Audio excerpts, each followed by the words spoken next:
السلام علیکم ورحمۃ اللہ وبرکاتہ. Hope so you are all fine. تو کلاس 6 آج ہم پڑھیں گے حدیث نمبر 3. آپ کی کاپی کی حدیث نمبر 1 ہوگی لیکن یہ حدیث نمبر 3 ہے. تو حدیث ہے خیرکم من تعلم القرآن وعلمہ. تم میں سے بہتر وہ ہے جس نے قرآن سیکھا اور اسے دوسروں کو سکھایا.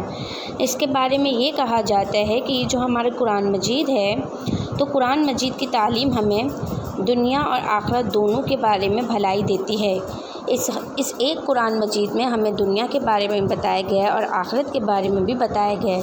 اس میں صرف نماز اور روزے کے بارے میں نہیں بتایا گیا، صرف حج کے بارے میں نہیں بتایا گیا، بلکہ دوسری بہت سی چیزوں کے بارے میں بتایا گیا جو ہمارے لیے دنیا میں فائدہ مند ہے اور آخرت میں بھی فائدہ مند ہے.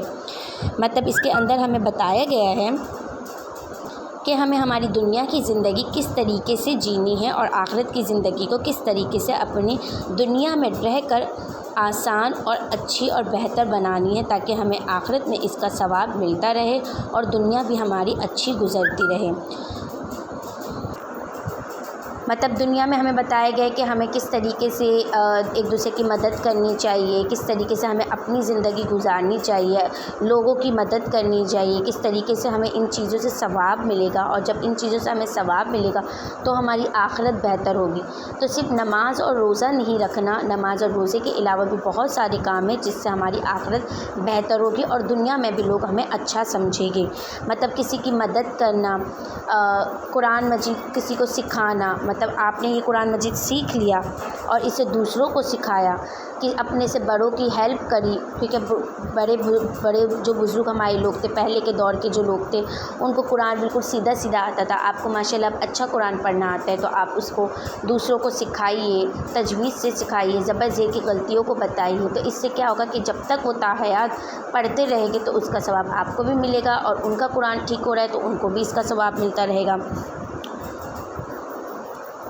کیونکہ آخرت میں ہم اس وقت تک کامیاب نہیں ہو سکتے جب تک ہماری دنیاوی زندگی قرآنی تعلیمات کے مطابق نہ ہو. کیونکہ قرآن میں ہمیں بتائی گئی ہے ہر ایک چیز کے بارے میں، تو ہمیں اپنی دنیا کی زندگی کو بھی اچھا بنانا ہے اور آخرت کی بھی زندگی کو اچھا بنا رہے.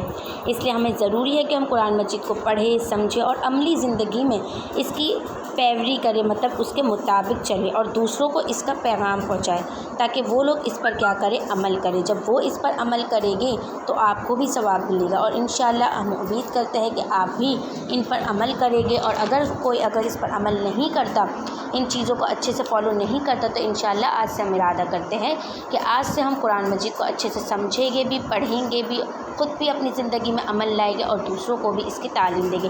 کیونکہ جب تک ہم خود اس پر عمل نہیں کریں گے، صرف اس کو قرآن سنانے کے لیے کھولیں گے، جیسے کہ ابھی آپ لوگ قرآن سبق سنانے کے لیے کھولتے ہیں یا مدرسے جاتے ہیں صرف اس ٹائم پہ کھولتے ہیں، تو اس طریقے سے نہیں چلے گا.